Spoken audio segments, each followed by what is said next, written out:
Tanong lang to, te. Yung ginanito ko kayo ng ginanito, hindi nyo naramdaman? Kahit yung sinundot ko yung sikmura nyo, bumabaliktad kayo. Tapos ngayon, nawala ni sakit nyo. Personal kayong kinukulam. Kilala mo siya at kilala ka rin niya. Wala kayong alaala, kahit hampas-hampasin ko kayo ng ganyan, kahit pilipitin ko yung mga daliri nyo, kahit sobrang init, wala. Wala kayong alaala. O kita mo kung may alaala yan. Alam nyo lang, nasa bahay kayo. 1 month na kasi yung sakit nyo, pabalik-balik kayo sa medisina. Ngayon, nawala sakit nyo. Salamat sa Panginoon Kristo. Talagang, yan ang totoong kinukulam. Totoong kinukulam kayo. Personal niya yan.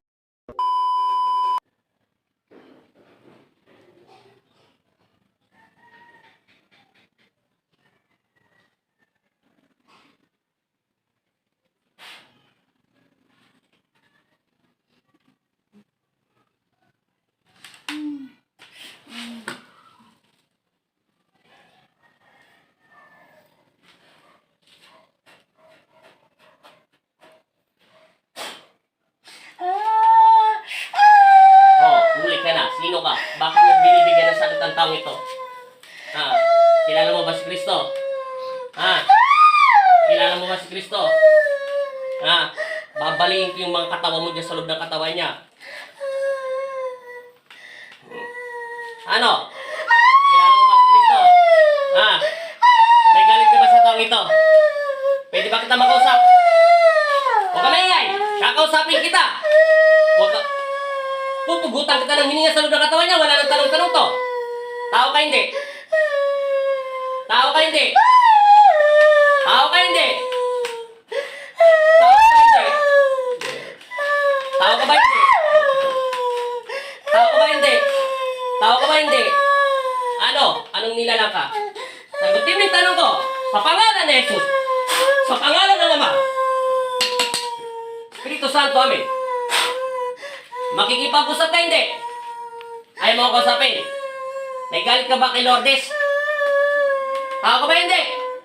Kakausapin mo ko, iyak ka ng iyak. Lintik ka. Itipipat pa kita pinipilipit sa loob ng katawan niya. Pipilipitin ka ta dyan. Hindi ka rin naman makakawala. Selyuhan. Upang hindi makatakas. Sagutin mo yung tanong ko. Kilala mo ba si Kristo? Kilala mo ba si Kristo? May takot ka sa Kanya? Babae ka lalaki? Babae ka lalaki? Babae? Bata matanda? Bata ka matanda? Matanda na. Magkakilala kayo nito? May galit ka ba sa Kanya? Huwag mo likutin ang kamay niya. Sasaktan kita ng sasaktan. Huwag mo likutin ang kamay niya. May galit ka ba sa Kanya? Anong kinagagalit mo kay Lourdes? Kasi perahas mo pa yung pangalan namin ni Apo Lourdes sa kapitbahay namin. Bakit anong ginagalit mo kay Lourdes? Anong ginagalit mo? Dinadaan na kita sa sigaw, natatakot ka na agad, ha? Anong kinagagalit mo kay Lourdes? Di ba sabi mo, nainggit ka sa kanya, nagagalit ka? Ano naman kinagagalit mo sa taong ito? Kakausapin kita ng payapa. Susugatan kita, maniwala ka sa akin. Hindi kita pagbibigyan. Anong kinagagalit mo kay Lourdes? Anong kinagagalit mo sa kanya? Sa pangalan ni Kristo, magsasalita ka hindi? Ayaw mo magsalita? Magkakilala ba ka nito? O sige, hindi kita alamin ang pangalan mo. Kakausapin mo ako. Pagkakausap tayong dalawa. Hoy, huwag kang tulog-tulugan. Hindi ka rin makakalakas sa tawag ng katawan niya dahil nandiyan ka na. Nakita ko, meron diyang kakaiba sa mata niya. Kung may galit ka kay Lourdes, pwede ko bang malaman? Hindi ko alamin ang pangalan mo. Ano bang kinagagalit mo kay Lourdes? Ano ginagagal mo kay Lourdes? Anong gusto mo? Ayaw mo ito magsalita, kilala daw niya. Papatayin ko na lang to. O, ko papatayin ng konting detalye. Pahihirapan ko to. Huwag kang mag-alala dito kay Lourdes. Di yan mamamatay. Matagal pa buhay nito, pero mamamatay siya dahil paglalaruan lang siya nito. Ano? Isang tanong, isang sagot. Bibigyan kita ng isang pagkakataon. Isa na lang pagkakataon. Kung salbahe kayo, mas salbahe ako. Kakausapin kita sa pamamagitan ng espiritual na Panginoon Kristo, ng kapayapaan at pag-ibig. Bibigyan mo ko ng konting detalye o ayaw mo, lulusawin kita at papatayin kita sa loob ng katawan niya. At ibabalik ko ng 10 beses ang sakit nito para maranasan mo, maging malumpo. Naintindihan mo na? Makikipag-usap ka? Makikipag-usap ka? O sige, anong kinagagalit mo kay Lourdes? Nawawalan ako ng boses sa'yo. Huwag mo akong pwersahin. Ha? Anong kinagagalit mo kay Lourdes? Anong kinagagalit mo kay Lourdes? Anong gusto mong gawin ko rito? Tipoking ko to? O gusto mong malaman ng konting detalye? Konting detalye po. Nag-request sila ng konting detalye pero hindi ko alam yung pangalan mo. Papel lang ang gagamitin ko na sa'yo. Maniwala ka sa akin, paliliyabin ko tong papel nito. Higit sa 10 beses ang init nito. Maniwala ka.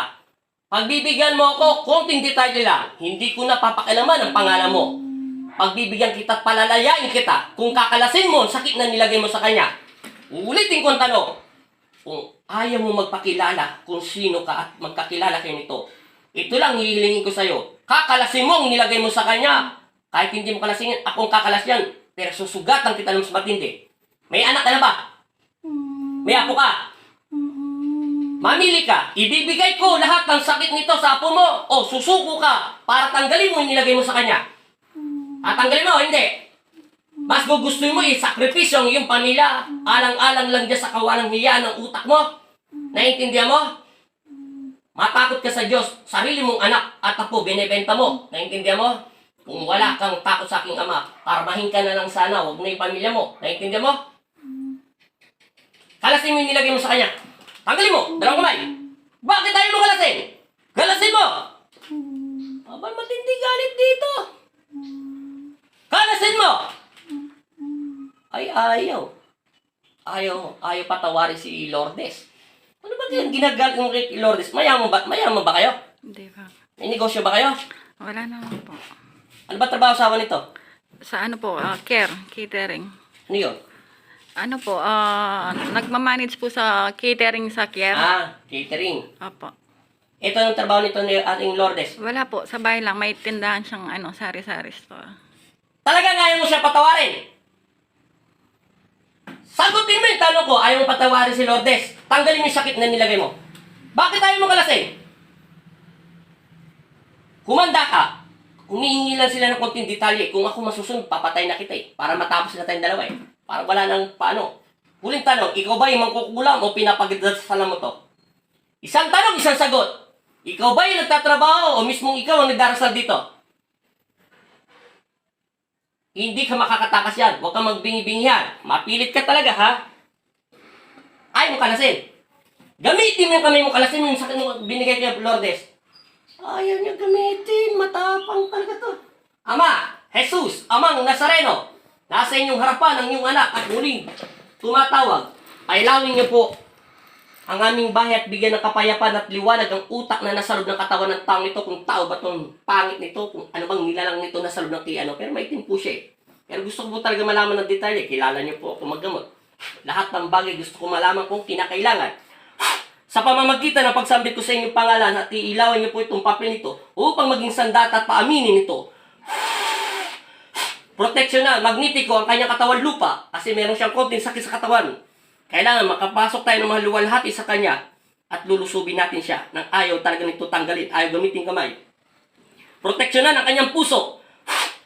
Inuutusan ko ang mga anghel ng Panginoon Kristo. Kunin na agad ang kaluluwa niya. Sa pangalan ni Jesus. Sa pangalan ng Ama. Ano? Kakalasin mo hindi?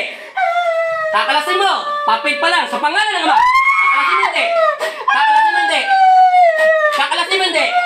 Ayaw mo talagang kalasin. Talagang matapang at talagang gusto mong patayin na to, ha? Ano ba talagang matinding galit mo dito kay Lourdes? Ha? Bakit tayo mo gamitin yung kamay mo? Kakalasin mo hindi? Pangalawang, antas na dasal. Bigyan ng apoy.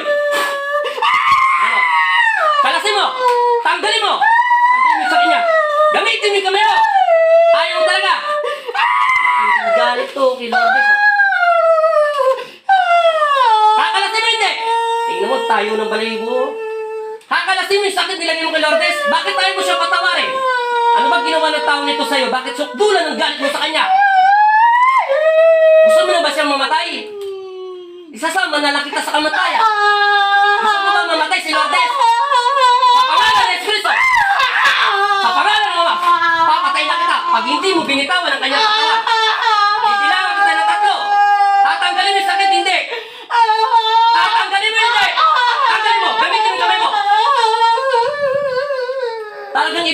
mo ang pamilya mo para lang dyan sa tinding galit mo dyan sa taong yan, ha? Kalasin mo! Ubusin mo! Simula ulo! Hanggang balikat!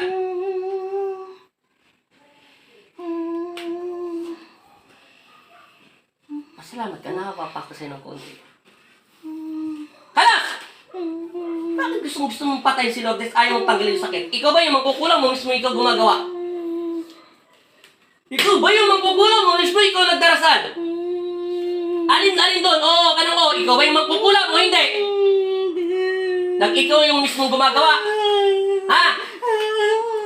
Kailan mo pa siya tinatrabaho? Kailan mo pa siya dinadasalan? Anong ginagamit mo sa kanya para tablan to ng sakit?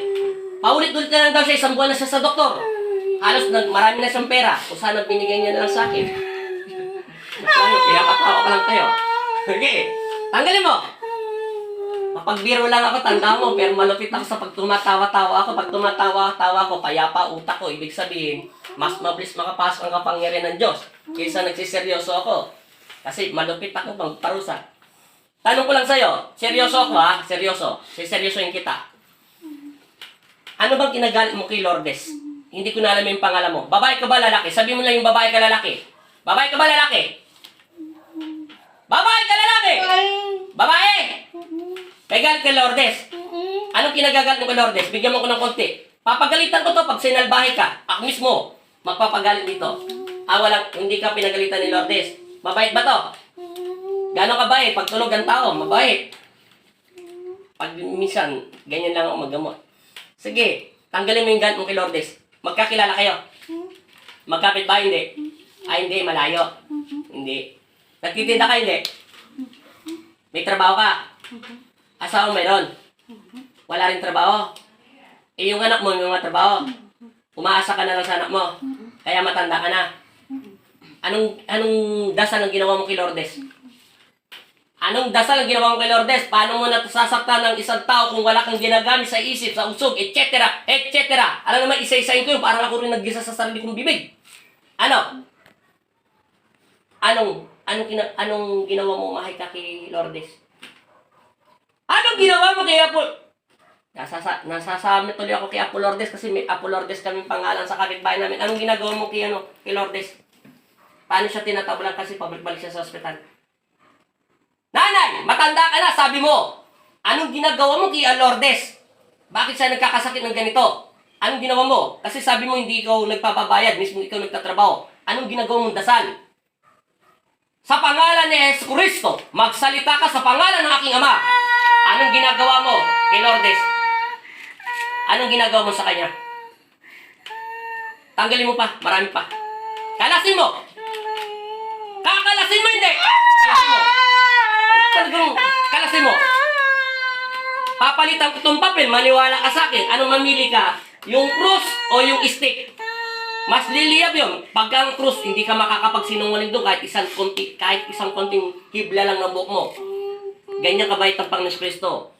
Gusto niya mapunta kayo sa liwanag, sa pag-ibig niya, hindi sa kadiliman. Personal mong galit dito kay Lourdes? Ha? O sige, ang tanong ko lang, bakit ka nagagalit kay Lourdes? Sabi mo naman, di naman to matapobre, hindi naman to madamot, mabait naman siya. Anong kinagagalit mo kay Lourdes? Malayo ka naman. Imposible kung malayo-malayo ka, paano mo makikita? Ano ba ito? Chismosa? Hindi naman ito chismosa kasi sabi mo, hindi mabait siya. Ano? Anong kinagagalit mo kay Lourdes? Anong dahilan? Nainggit ka ba sa kanya? Nagagalit ka? Bakit ka nga nagagalit? Sabihin mo sa akin. Dalawa na lang, hinihiling ko sa'yo, pag hindi mo ko pinagbigyan, totodasin na kita. Kaya ka pala wala ng pagmamahal, eh, wala ka nang palang ininintindi. Ano? Sige, bigyan mo ko ng dahilan. Anong kinagagalit mo kay Lourdes? Anong kinagagalit mo kay Lourdes? Sasaktan kita na sasaktan. Sa pangalan ni Jesus. Anong kinagagalit mo kay Lourdes? Ano? Ayaw mo talaga magsalita? Ayaw mo talaga? O sige, kalas. Kalas! Wala ka ng trabaho. Wala ng trabaho sa mo. Yung mga anak mo na lang. Ilan ang anak mo? Hindi ko na alamin kung babae lalaki sila. Ilan ang anak mo? 4? Ilan? 5? 6? 7? 10? Ilan? Ilan yung anak mo? Okay, kalas. Kalas. Tanggal. Alin ang babae doon? Yung dalawa. Babae panganay o lalaki yung bunso? Ayaw mo sabihin dahil malalaman na. Sige, kalas. Sige, kalas. Sige, pagbibigyan kita. Hindi, nagsisinungaling ka, sabi mo malayo. Tapos malayo, maggagalit ka doon sa pinakamalayo mong kapitbahay, lintik ka. Pati ako pinagloloko mo ko eh. Alam mo, hindi ka pa pinapanganak sa mundo, manggagamot na yung nagturo sa akin. Hindi pa pinapanganak ang nanay mo at tatay mo at yung ninuno mo, manggagamot na sila. Kalas! Tanggal! Saan mo natutunan magdasal? Saan mo nga natutunan ang magdarasal sa kasamaan? Ano ka ba? Kapampangan, Bisaya, Tagalog, Waray, etc. Ilonggano, Ilanggana, bahala ka. Ano ka? Anong probinsya mo? Anong probinsya mo? Kapampangan ka. Saan mo natutunan yung pagdarasal? Nung napapagod na ako sa boses ko, hintek ka. Napakahirap mong torturein. Pag tinotorture ka, react ka. Sige, tanggalin mong galit mo kay Lourdes. Alam ko, malapit ka lang kay Lourdes. Imposible naman ganun kalayo, nagagalit ka sa tao niyo. Bakit? Pero ba kayo sa barangay nagtatrabaho? Sa munisipyo ba kayo? Araw-araw ba kayo nagkikita? Isa lang ba daanan nyo? Ako, marami akong tanong. Gusto ko, pawang katotohanan. Ayaw ko dito yung nagsisinungaling na sinabi, kinulam ako ng kapitbahay ko, kinulam ako ng kaibigan ko, kinulam ako ng ganun. Yung iba naman naniniwala, ganyan. Pala, dala lang ng emosyonal. Sa akin, ayaw ko ng ganun. Gusto ko yung totoo at pawang katotohanan lang. Kaya mabusisi ako magtanong. Gusto ko malaman. At tatanungin ko rin naman yun sa mga anghel na Panginoon Kristo kung ikaw ba'y nagtotoo, nagsisinungaling. Kasi ayaw ko ang mga tao nag-away-away. Gusto ko yung pawang katotohanan lamang. Hindi ko sasangayunan ng mga sinasabi niyo basta-basta. Hanggang hindi ko nakukuha ang bawat isang tanong at isang ibla kung nasaan ka sa panahon nito. Itong araw nito, nasaan ka ngayon? Nasaan ka ngayon? Sa pangalan ni Kristo, nasaan ka ngayon? Nasaan ka? Nasaan ka ngayon? Hindi ko na pinapangalan mo. Nasaan ka ngayon? Nasaan ka ngayon? Bitawan mo yan. Pag hindi mo binitawan, kalasin mo yung pinapakalas ko. Kalasin mo lahat. Sa pangalan ni Kristo, nasaan ka ngayon? Nasaan ka ngayon? Sa pangalan ng Ama, nasaan ka ngayon? Bigyan ng apoy. Bigyan ng init. Ano? Nasaan ka ngayon? Hindi ko na inaalam ang pangalan mo. Alam ko ng anak mo. Nasaan ka ngayon? Itong araw nito, baka sabi mo nasa lupalop ng Pilipinas. Bawal ngayon. May curfew tayo. Nasaan ka ngayon? Anong ginagawa mo? Nasaan ka ngayon? Nasaan ka ngayon? Susuntukin yung katawan mo para lang ayaw mo mamin eh. Masyado ko sinungaling eh. Kanina pa ako nagtitirda sa'yo. Hindi to amin itong sinungaling ito. Anong gusto mo? Todasin ko na to. Tibalik yung sakit. Napapagod na ako rito sa torture sa katawan niya. Hindi naman ako napapagod kung gusto ko siya paglaruan. Pero ayaw ko nung gano'n. Gusto ko, papasabi ko lang siya ng totoo. Kaya kalasin mo yung nilagay mo kay Apo Lourdes. Kay Lourdes. Tanggalin mo! Gagaling na siya. Kailan siya gagaling? Kailan? Ngayon! Ba't parang bata ba boses mo? Matanda ka naman talaga? Ilang kayo sa katawan niya? Ilang kayo sa katawan niya? Ayaw nito magsalita. Papalitan ko yung papel. Ayaw mo talaga ako pagbigyan. Ilang kayo sa katawan niya? Ayaw mo? Oy, huwag ka dyan magtulog-tulugan. Di ka pa mamamatay. Mamaya papatay na kita. Para matuto ka. Tanggal. Ubusin mo lahat yan. Tanggal. Ubusin mo. Sa pangalas, kalasan mo. Tanggalin mo lahat. Ubusin mo. Marami pa. Ilang minutes niya? 20, 32. Nagiging 20 minutes na tayo rito, lintik ka. Ayaw mong kalasin ng kalasin, galit na galit ka rito. Tanong bakit galit na galit ka rito sa taong ito? Ano ba nito? Inagaw ba yung buhay mo yung dati, yung kabataan nyo? Kasi kung matanda ka lang ng konti sa kanya, ano ba talagang personal mo rito? Gusto ko talagang malaman ang katotohanan kung ano bang personal mong kinagagalit dito. Anong kinagagalit mo kay Lourdes? Ba't tayo mong kalasin yung sakit niya? Sabi mo ikaw nagawa, ayaw mong kalasin. Kasi malalaman ko rin naman yan lahat pag tinawag ko nakikinig lang yan si Angelito. Itar-translate niya lahat sa akin yan. Aalamin niya ang utak mo. Gusto ko bago niya sabihin sa akin, kailangan makuha ko na lahat ng detalye. Anong kinagalit mo kay Lourdes? Kahit tumagal tayo rito, magapon. Anong kinagalit mo kay Lourdes? Ayaw mo ko pagbigyan. Papatayin na lang kita. Gusto mo? Papatayin na lang kita. Ayaw talaga ako pagbigyan. Nito. Talagang pinahihirapan mo ako, ha? palitan ng papel. Pangalawang antas na dasal, sa pamamagitan ng pagsambit ko sa inyong pangalang Panginoong Hesus ang mga Nazareno, tinatawag ko si Magnitico. Bigyan nga ng todo ng init itong stick nito. Palitan ng papel. Ipapositive, negative ko lahat ng lakas mo. Talagang gusto mo talagang labanan ako, ha? Umanda ka, pagbibigyan kita, isang tanong, isang sagot na lang. Tatagalan kita ng hininga sa katawan niya. Anong kinagagalit mo kay Lourdes? Isang tanong, isang sagot. Tatanggalan kita ng hininga sa pangalan ni Jesus. Sa pangalan ng Ama, ng Anak at Espiritu Santo. Anong kinagagalit mo kay Lourdes? Bakit ayaw mo kalasin yung nilagay mong dako sa kanya? Sabi mo mabait siya. Sabi mo mabait at hindi siya bunganger at hindi siya ano. Bakit anong kinagagalit mo kung bakit hindi mo siya tinatanggalan ng sakit mo? Anong personal na galit mo kay Lourdes?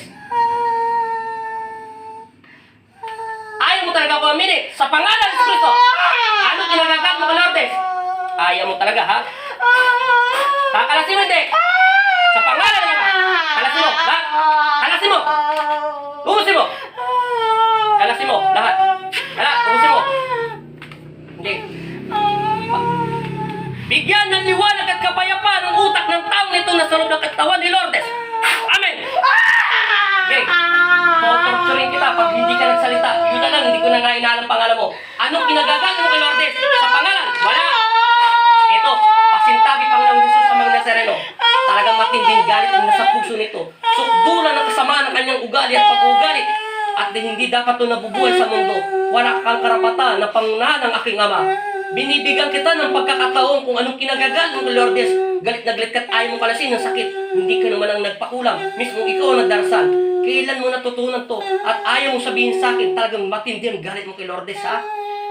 Pasintabi po, Panginoong Hesus sa mga Nazareno, ilawan niyo po ang aking tatlong daliri. Tinatawag kong bato sa aking puso at bigyan sandata at liwanag at pag-ibig. Sa pamamagitan ng pagsambit ko, hinto may kami niya, dahil hindi rin na makakalasin.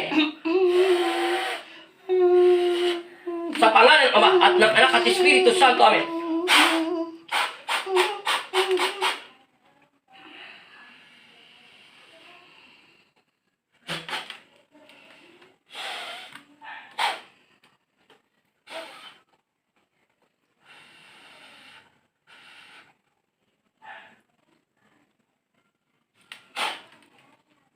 Wala na. Paktay na. Paktay na sa loob ng katawan niya. Salbahe. Dumilat ka! Ano apelido nito? Garcia po. Garcia! Lourdes! Tinatawag kita sa espiritual ng Panginoon Kristo. Bumalik ka na sa katawan lupa mo. Ginigising ko ang diwa at kaluluwa mo. Tinatawag ka ng aking Ama. Pumasok ka na sa loob ng katawan lupa mo. Amen! Dilat mo yung mga mata. Baba, ang paa. Sobrang taas ang kilabot ko sa'yo. Erang kamay. Bakit nagpantay, di ba? Walang labis. Kung kanina, di ba, mahaba kaliwa, mahaba kanan. Hindi ko malaman kung saan unahin natin. May tanong ako sa'yo. May nakita ka bang liwanag? Madilim, kadiliman, tao, malay ko, hindi ko alam. Kung meron ka ba nakita, wala. Ano? Wala po, madilim. Hindi naman siya gano'ng kadilim na, Saan ka man nagpunta? sa bahay po. Ang ginagawa mo sa bahay nyo? Wala. Wala ka nakitang tao doon? Kahit asawa mo? Anak mo? Wala po. Walang tao. Walang tao? Walang tao sa amin. Binuburol ka doon sa bahay nyo. Maraming salamat. Ano pa napakaramdam mo? Taas ng balahibo mo. Ano pakiramdam mo sa sarili mo? Yung masakit batok mo, di ba? Masakit pa? No, wala sakit? Wala po. Wala sakit? Salamat sa Diyos. Thank you.